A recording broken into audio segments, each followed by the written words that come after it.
I'm here with Ethan West, Keeneland. Ethan, the thing I wanted to kind of talk to you about this time is patience in horse racing. Last year we had a nice run with taking the cleaners. We won that great race down in Louisiana. Yeah, Zed Evangeline. Yeah, Evangeline Downs. I got that trophy sitting right, Yeah. right on my countertop there. But you know, coming into the fall last year, all it was just rain after rain, and we had all these races. New York was the goal, then Keeneland was Churchill. So kind of just talk about what patience in horse racing, goes what goes into that because. In a football game, if a team's doing real well, they're going to play next week anyway. So, whereas horse racing, you're not guaranteed that next month. Yeah, it is tough, especially with turf horses like taking to the cleaner was. You don't want to rush them into a bad spot, put a bad race on their form, or get them headed downhill.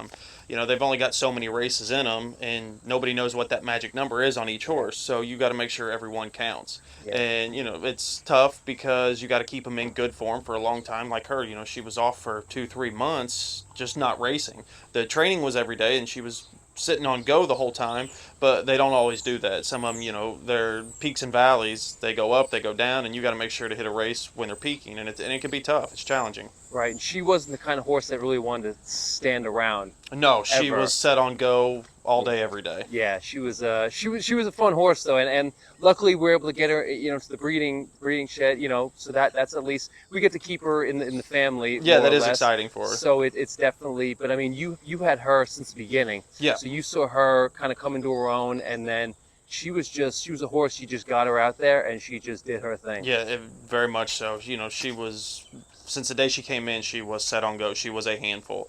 We got her as a late 2-year-old, early 3-year-old. Brought her along. She showed that she had a little bit of talent, but her head was her biggest issue. She was.